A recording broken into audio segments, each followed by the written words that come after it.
Merhaba arkadaşlar, örgü kanalıma hoş geldiniz. Kız çocuklarımız için kolay ve güzel fırfırlı tığ işi panço yelek yaptım. Bugün bu yelek anlatımını sizlerle paylaşmak istiyorum. Manken bebeğimin üzerinde görün istedim. Bakın yaka bölümü çok güzel oldu. Kol altından bu şekilde bakın kordonlar yaptım bağlamalı olarak. Çok güzel ve kullanışlı bir model oldu.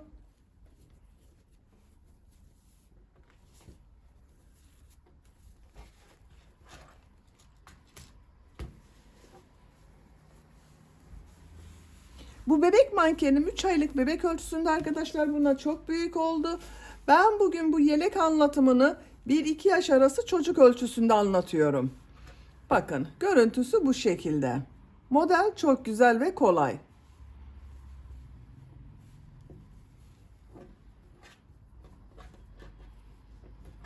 4 ip kordon yaptım bakın. Bu yelek örgüsünde iplik olarak pembe renkli iplik, yeşil renkli iplik, beyaz renkli iplik kullandım. Ben bugün bu renk iplikler ile yaptım arkadaşlar. Siz bu yelek örgüsünde tercihinize göre her marka iplik ve renklerini kullanarak yapabilirsiniz. Her renk iplik ile çok güzel oluyor. Tığ olarak 5 numara 3 milimetre tığ kullandım. Benim elim çok sıkı değil. Bakın yaptığım örgüler yumuşak oluyor. Sizin eliniz sıkıysa 3,5-4 milimetre tığ kullanırsanız çok daha güzel olur. Yelek örgüsüne ön bölümden zincir yaparak başlıyoruz. Ben bugün yelek anlatımını 1-2 yaş ölçü için anlatıyorum. Kullanışlı bir model arkadaşlar. 6 aylık bebeğe de olur. 2-3 yaş arası çocuğunuza da olur. Bakın. Kol altından bağlamalı olduğu için çok kullanışlı bir model. Siz bunu daha küçük yapmak istiyorsanız, yeni doğan bebek için yapmak istiyorsanız 6-8 zincir eksik başlayabilirsiniz. O zaman daha küçük olur. Daha büyük çocuklar için yapmak istiyorsanız 8-10 zincir fazla başlayabilirsiniz. O zaman 3-4 yaş arası çocuklarınız için olur. Daha büyük çocuklar için yapmak istiyorsanız veya yetişkinler için yapmak istiyorsanız yapacak olduğunuz çocuğun bir kazağına ölçerek zincir başlarsanız çok daha güzel olur. Başlamadan önce ölçüyorum. Bakın genişliğini ölçüyorum arkadaşlar. Fikriniz olsun. 28 santimetre genişlik var. 30 santimetre yükseklik var. 1-2 yaş ölçü için arkadaşlar güzel bir ölçü. İplik tığı hazırlayalım. Hep birlikte bu kolay ve güzel tığ işi yelek örgüsüne başlayalım. Örgü kanalıma abone değilseniz abone olmayı unutmayın lütfen. İzlediğiniz videolarıma beğeni ve yorumlarınızı da yaparsanız çok sevinirim arkadaşlar. Sizlerden gelen beğeni ve yorumlar örgü kanalımın devamlılığı için çok önemli. Beğeni ve yorumlarıyla destek olan bütün arkadaşlara ayrıca teşekkür ederim. Hepinize kolay gelsin. İyi çalışmalar. Örgüye zincir yaparak başlıyoruz. İlk ilmeği ben bu şekilde yapıyorum. Zincirleri yapmaya başlıyorum. Çok sıkı zincirler yapmıyorum arkadaşlar. 53 zincir yapalım. 53 zincir yaptım. Çok sıkı zincirler yapmadım. 53 zincirin kaç santimetre olduğunu ölçüyorum.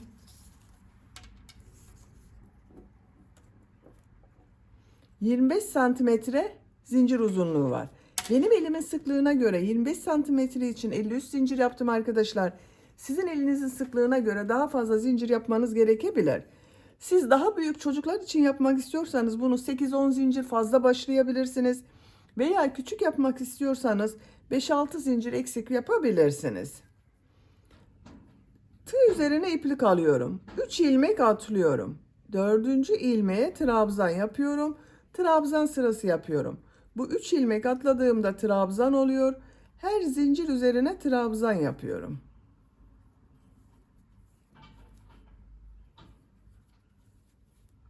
Sıra sonuna kadar devam edelim.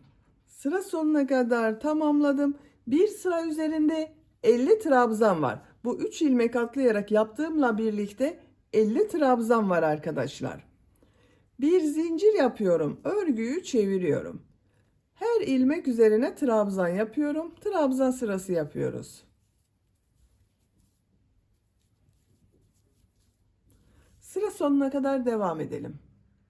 Sıra sonuna kadar tamamladım. Son trabzanı. Bakın burada 3 ilmek atlayarak yaptığım bir trabzan var. 3. ilmeğe tığ takıyorum. Trabzan yapıyorum. Bu bir sıra üzerinde 50 trabzan var. Beyaz renkli ipliği burada bitiriyorum. Renkli iplik ile model yapmaya başlıyorum. Yeşil renkli iplik ile başlıyorum. Şu şekilde ilmek yapıyorum. Zincir yaptım, sağlamlaştırdım. Örgüyü çeviriyorum. Beyaz renkli ipliği kesmiyorum. Burada bekletiyorum arkadaşlar. İlk ilmeğe bir trabzan yapıyorum. Tığ üzerine iplik alıyorum.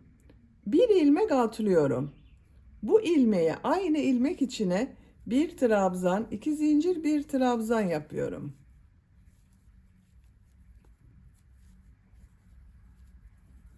Bakın V şekli yaptım.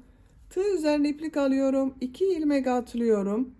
Bir trabzan, 2 zincir, bir trabzan yapıyorum.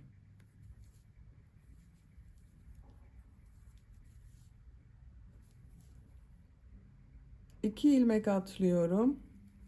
Bir trabzan, 2 zincir, bir trabzan yapıyorum. Sıra sonuna kadar devam edelim.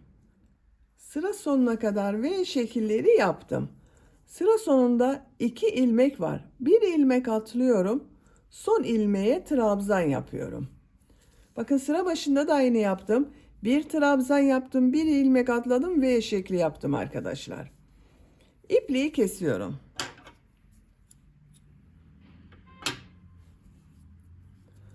Kaç V şekli yaptığımı sayıyorum.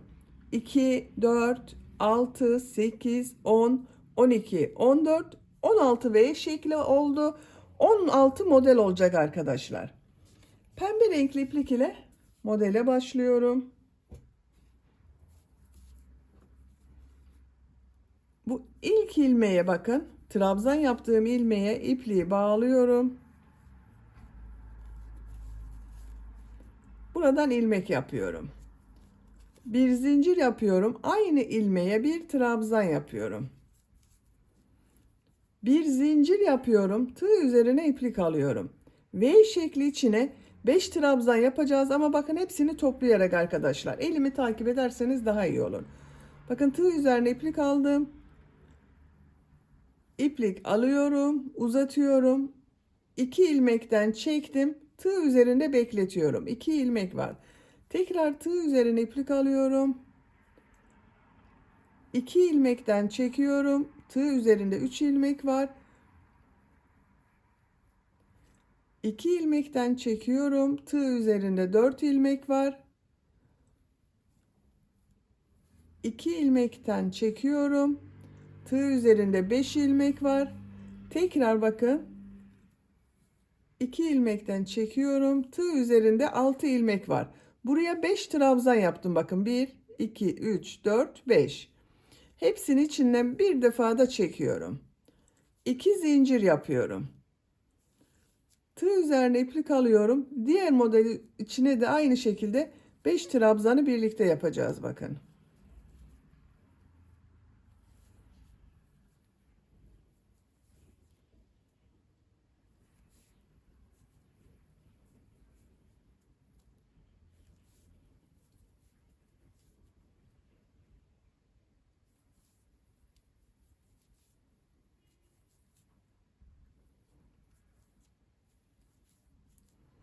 İki zincir yapıyorum.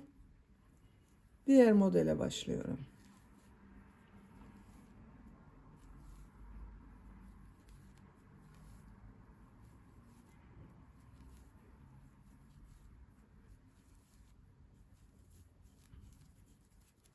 Bakın bu şekilde model oluyor.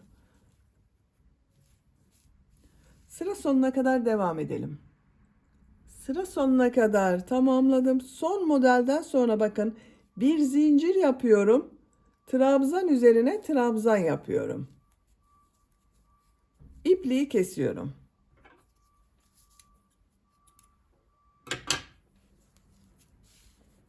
Bakın arkadaşlar, model bu şekilde oldu. 2, 4, 6, 8, 10, 12, 14, 16 model. Şimdi beyaz renkli iplik ile devam ediyorum. Bakın burada bekletiyordum beyaz renkli ipliği. Şu ilk ilmek üzerine beyaz renkli ipliği tığ yardımıyla alıyorum. Bir zincir yapıyorum. İlk ilmeğe trabzan yapıyorum. Bu bir zincir üzerine bir trabzan yapıyorum. Model üzerine bir trabzan yapıyorum. 2 zincir yaptım. Zincir üzerine 2 trabzan yapıyorum. Model üzerine bir trabzan yapıyorum. 2 zincir üzerine 2 trabzan yapıyorum.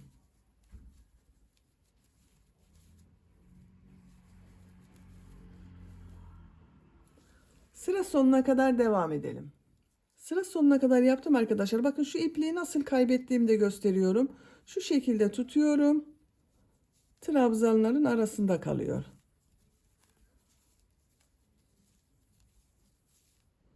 Model üzerine trabzan yapıyorum. Bir zincir üzerine trabzan yapıyorum. Trabzan üzerine trabzan yapıyorum. Bakın. Bir sıra trabzan sırası yaptım. Bu bir sıra üzerinde 50 trabzan var. Bir zincir yapıyorum. Örgüyü çeviriyorum. Trabzan sırası yapıyoruz.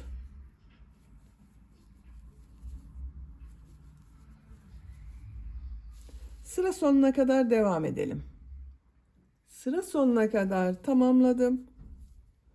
Sıra sonuna kadar tamamladım. Bakın 2 sıra beyaz renkli iplik ile trabzan sırası yaptım. Şimdi tekrar model sırasına başlıyorum. Yeşil renkli iplik ile beyaz renkli ipliği burada bekletiyorum. İlmek rengini yeşil renkli yapıyorum. Zincir yaptım, sağlamlaştırdım. İlk ilmeğe trabzan yapıyorum. Bir ilmek atlıyorum.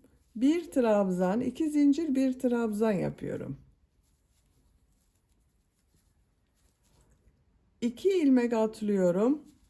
Bir trabzan, 2 zincir, bir trabzan yapıyorum. Bakın arkadaşlar, örgü bu şekilde devam edecek. 2 sıra beyaz renkli iplik ile trabzan sırası yapacağız. Sonra model sırasını yapacağız. Yaka bölümü yapacağımız yere kadar bu model sırasını ve trabzan sırasını tekrarlayarak devam edelim. Yaka ayrımı yapacağım yere kadar tamamladım. 1, 2, 3, 4, 5 model yaptım. Son 2 sırayı bakın beyaz renkli iplik ile trabzan sırası yaptım. Bu sırada yaka bölümünü ayırıyorum arkadaşlar. İlk önce işaret yapıyorum. Buradan sayıyorum bakın. 2, 4, 6, 8, 10, 12, 14. ilmeğe işaret yapıyorum. Diğer taraftan sayıyorum. 2, 4, 6, 8, 10, 12, 14. Burası yaka bölümü olacak arkadaşlar. Bakın şimdi model sırasındayım. Yeşil renkli iplik ile V şekilleri yapıyorum. İlmek rengini yeşil renkli yaptım. Zincir yaptım, sağlamlaştırdım. Bu ilmeğe bir trabzan yapıyorum. Bir ilmek atlıyorum. Bir trabzan, 2 zincir, bir trabzan yapıyorum.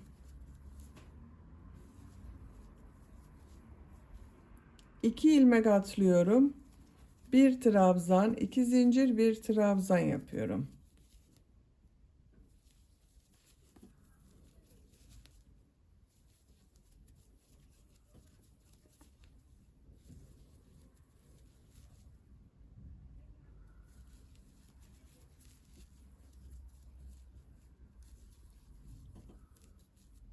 Bakın 1, 2, 3, 4 V şekli yaptım.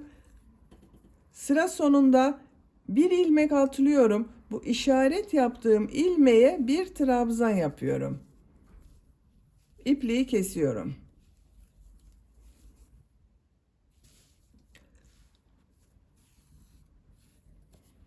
4 modeliyle devam ediyoruz.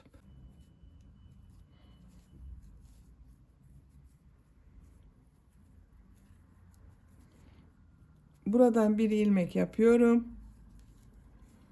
Bir zincir yaptım, sağlamlaştırdım. İlk ilmek üzerine trabzan yapıyorum.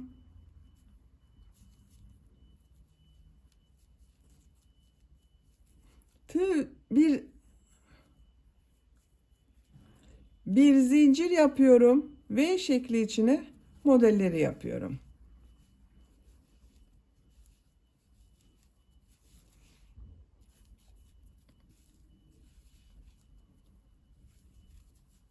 İki zincir yapıyorum. Diğer modele başlıyorum. Sıra sonuna kadar devam edelim.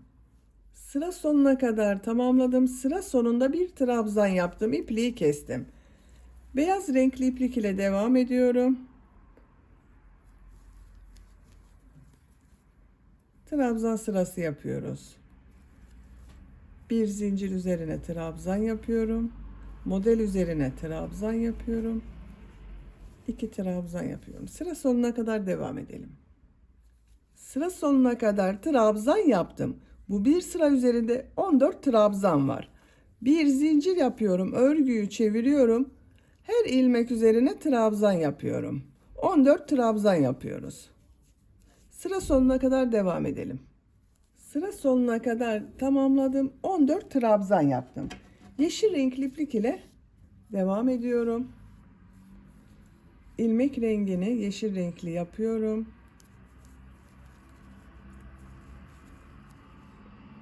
Bir trabzan yapıyorum. Bir ilmek atlıyorum. Bir trabzan, iki zincir, bir trabzan yapıyorum. 4 model yapacağız arkadaşlar. Sıra sonuna kadar devam edelim.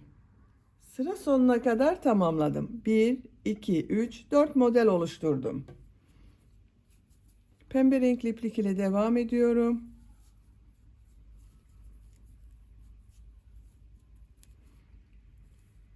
İlmek yapıyorum. İlk ilmeğe trabzan yapıyorum. Bir zincir yapıyorum. Model ortasını bakın 2 zincir üzerine 5 trabzan yaparak topluyorum.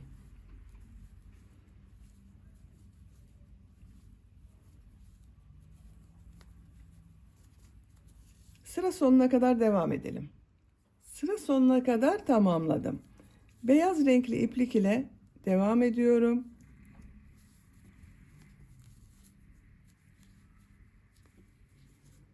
Bir zincir üzerine trabzan yapıyorum. Model üzerine trabzan yapıyorum.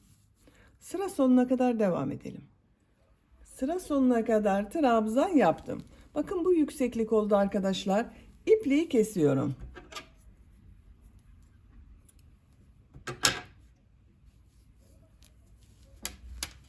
Şimdi diğer tarafı yapacağız.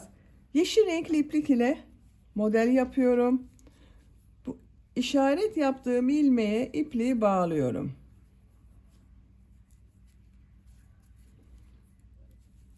İlmek yapıyorum. Trabzan yapıyorum. Bir ilmek atlıyorum. Bir trabzan, iki zincir, bir trabzan yapıyorum. 2 ilmek atlıyorum. Bir trabzan, iki zincir, bir trabzan yapıyorum. Bu şekilde devam edecek arkadaşlar. Buranın aynısı olacak. Burada ne yaptıysak burada da aynı şekilde yaparak tamamlayalım. Diğer taraf örgüsünü de bakın aynı şekilde yaptım. Ön bölümü bitirdik arkadaşlar bakın. Bu yaka yüksekliğinin kaç santimetre olduğunu ölçüyorum. 5 santimetre yükseklik var. Siz daha büyük çocuk için yapıyorsanız, bunu 3-4 yaş çocuk için yapıyorsanız bir sıra daha devam edebilirsiniz. Şimdi arka bölümü yapalım. Arka bölüm aynı sayıda başlıyoruz arkadaşlar. Zincir yapıyorum. Çok sıkı zincirler yapmıyorum. 53 zincir yapalım. 53 zincir yaptım. Şimdi trabzan yapacağız. Bakın burada da aynı yaptım arkadaşlar. 2 sıra trabzan sırası yaptım. 1, 2, 3 ilmek atlıyorum. Trabzan yapıyorum. Trabzan yapıyorum. Sıra sonuna kadar devam edelim. Sıra sonuna kadar tamamladım. Bir sıra üzerinde 50 trabzan var. Ön bölümle aynı sayıda oldu bakın.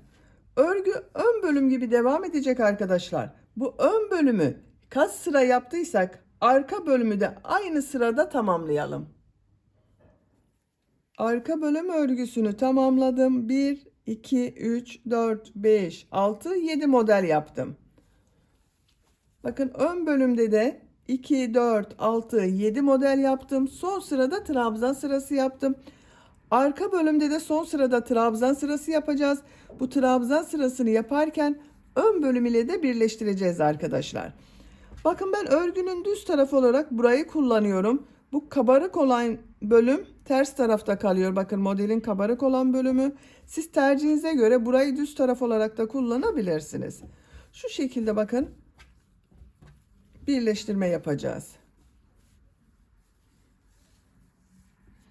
Şu ilk ilmeğe beyaz renkli ipliği başlıyorum.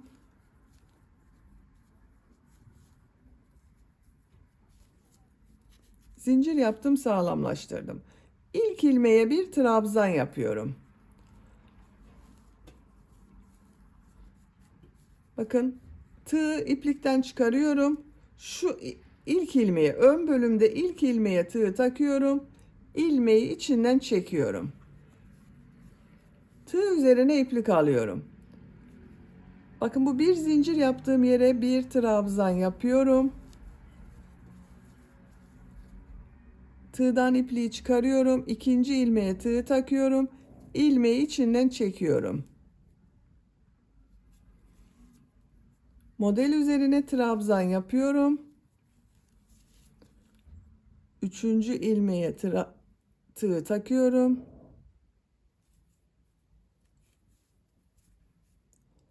Üçüncü ilmeğe tığ takıyorum. İlmeği içinden çekiyorum.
Bakın son ilmeğe tığ takıyorum. İpliği aldım. Trabzan yaptım arkadaşlar. Bakın birleştirme yaptığım yerin görüntüsü bu şekilde.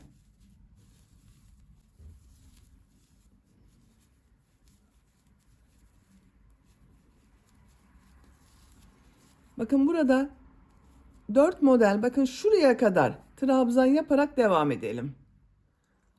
Sıra sonunda 4 model kalasıya kadar bakın arka bölümde trabzan yaptım. Buraya 14 trabzan yapacağız arkadaşlar. Bakın ön bölümde 14 trabzan var. Buraya da 14 trabzan yapacağız. Bakın 1, 2, 3, 4, 5, 6, 7, 8, 9, 11, 12, 13, bir de bu 14. 14.'yü yaptım. Şimdi ön bölüm ile birleştiriyorum. Bakın ön bölümde şu ilk ilmeğe tığ takıyorum. İplik aldım, içinden çekiyorum. Trabzan yapıyorum.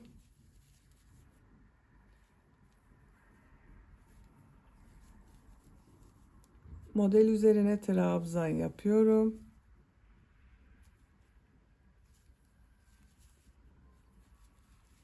Trabzan yapıyorum. Burada yaptığımız gibi yapıyoruz. Sıra sonuna kadar devam edelim.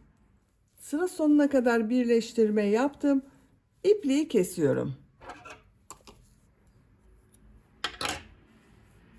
Bakın arkadaşlar, ön ve arka bölümü omuz bölümünde birleştirdik. Görüntüsü bu şekilde oldu.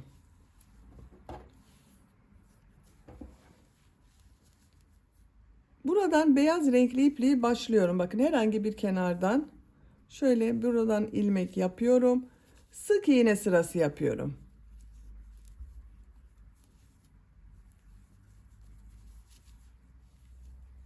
Her trabzan sırasına 2 sık iğne yapıyorum. Sıra sonuna kadar devam edelim. Sıra sonuna kadar sık iğne yaptım. Görüntüsü bakın bu şekilde oldu. İpliği kesiyorum.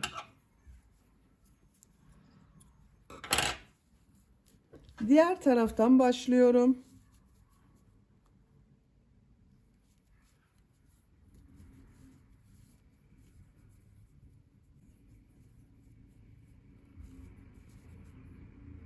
Buraya da sık iğne sırası yapıyorum.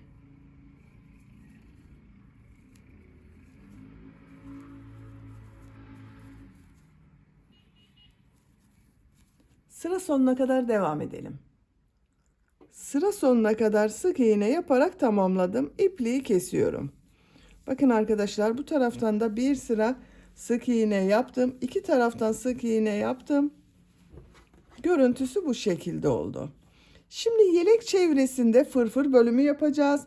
Ben bu renk iplik ile yapıyorum. Siz tercihinize göre istediğiniz renk iplikleri kullanabilirsiniz. Arka bölümden başlıyorum. Bakın bu köşeye ipliği bağlıyorum. Fırfır bölümünü üçlü trabzanlar yaparak yapıyoruz. Buradan ilmek yapıyorum. 4 zincir yapıyorum. Tığ üzerine 2 defa iplik doluyorum. 3 defa da çıkardığım trabzan yapıyorum. Bakın 1, 2 ilmekten çektim 2, 2 ilmekten çektim 3. 3 defa da çıkarıyoruz. Aynı ilmek içine 3 üçlü trabzan yapıyorum. 4 zincir ile birlikte bakın 3 üçlü trabzan oldu. Bu ilmeğe bir üçlü trabzan yapıyorum. Bu ilmeğe 3 üçlü trabzan yapıyorum.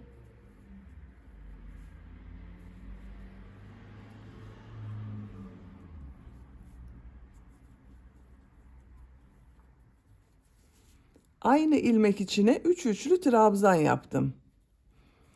Bu ilmeğe bir üçlü trabzan yapıyorum.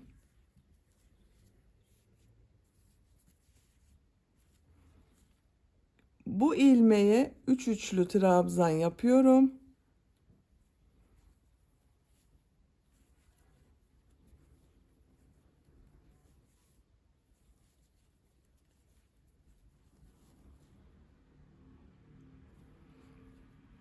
Bir üçlü trabzan yapıyorum.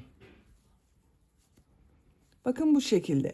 Bir ilmeğe 3 üçlü trabzan yapıyoruz. Diğer ilmeğe bir üçlü trabzan yapıyoruz. Bu şekilde devam ediyoruz arkadaşlar. Çevresinde üçlü trabzanlar yaparak sıra sonuna kadar devam edelim. Sıra sonuna kadar tamamladım. Son yaptığım üçlü trabzanı ilk yaptığım şu ilmek ile ilmek kaydırma yaparak birleştiriyorum. İpliği kesiyorum.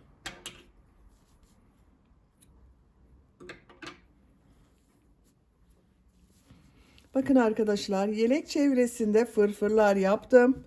Bu şekilde oldu görüntüsü.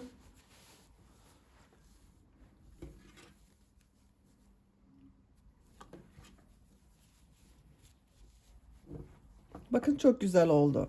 Şimdi yaka örgüsünü yapalım. Bu renk iplik ile devam ediyorum.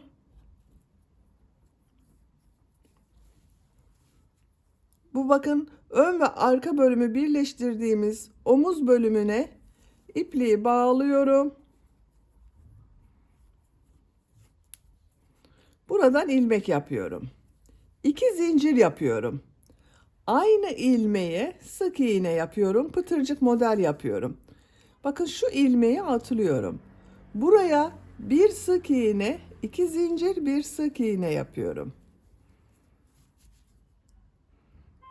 Buraya bir sık iğne, 2 zincir, bir sık iğne yapıyorum. Bakın şu ilmeği atlıyorum.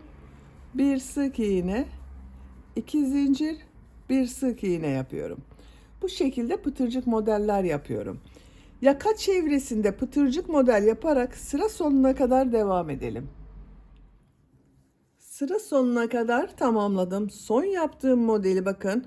Bir ilmek atlıyorum. Bu ilk model yaptığım ilmek ile ilmek kaydırma yaparak birleştiriyorum. İpliği kesiyorum. Bakın yaka çevresinde pıtırcık model yaptım. Yaka bölümünün görüntüsü bu şekilde oldu. Çok güzel oldu. Şimdi bu yan bölümlere ip kordonlar yapacağız arkadaşlar. Yan bölümden bağlamalı olarak kullanacağız biz bu panço yeleği. İp kordonları nereye yapacağıma işaret yapıyorum. Ben modelleri sayıyorum bakın. 1, 2, 3, 4 model sayıyorum.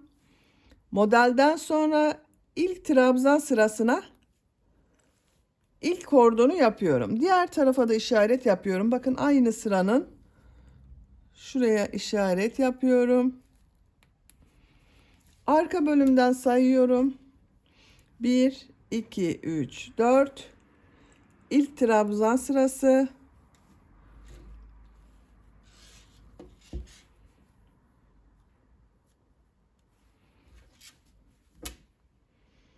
Beyaz renkli iplik ile ip kordon yapıyorum. Siz isterseniz fırfır yaptığınız renk iplik ile yapabilirsiniz. Yeşil renkli iplik ile yapabilirsiniz.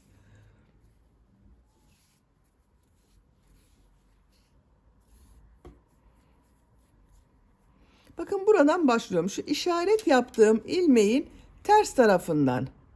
Şu sık iğne sırası yaptım bakın. Buraya ipliği bağlıyorum.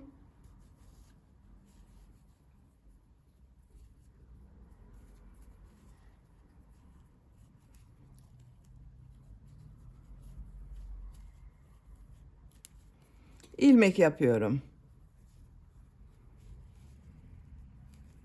Zincirler yapıyorum. Çok sıkı zincirler yapmıyorum.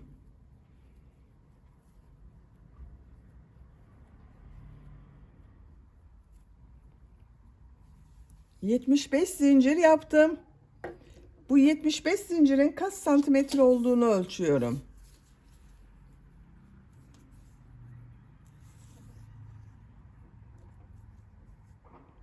...30 santimetre zincir uzunluğu var. Elimin sıklığına göre 30 santimetre için 75 zincir yaptım. Sizin elinizin sıklığına göre daha az veya daha çok zincir yapabilirsiniz. Bu ip kordon uzunluğunu tercihinize göre siz daha kısa veya daha uzun da yapabilirsiniz arkadaşlar. Zincirler üzerine sık iğne yapıyorum. Şu bir ilmeği atlıyorum. Sık iğne sırası yapıyorum. Bakın her ilmeğe bir sık iğne yapıyorum.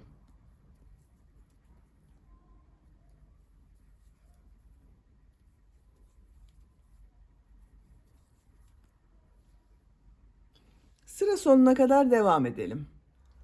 Sıra sonuna kadar sık iğne yaptım.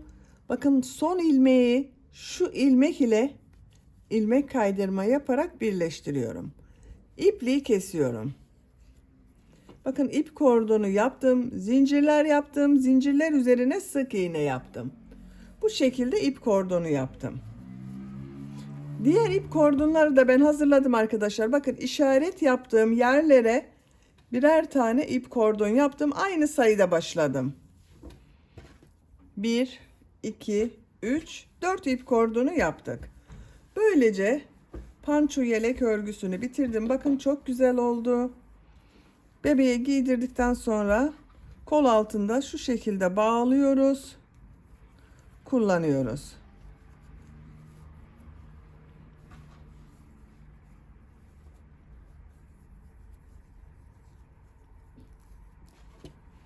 Bakın çok güzel oldu arkadaşlar. Bitmiş olarak ölçülerini söylüyorum. Gövde genişliğini ölçüyorum. 28 santimetre. Yüksekliğini ölçüyorum. 30 santimetre. 1-2 yaş arası çocuk için yaptım. Bu ölçüde oldu arkadaşlar. 2-3 yaş çocuk da çok rahat kullanır. 6 aylık bebeği de olur arkadaşlar. Yan bölümden bağlamalı olduğu için çok kullanışlı bir model. Her yaş çocuklarınız için güzel olur. Beni dinlediğiniz ve izlediğiniz için hepinize çok teşekkür ederim. Örgü kanalıma abone değilseniz abone olmayı unutmayın lütfen. İzlediğiniz videolarıma beğeni ve yorumlarınızı yaparsanız çok sevinirim arkadaşlar. Sizlerle yeni örgülerde görüşmek dileğiyle. Hoşça kalın, sevgiyle kalın.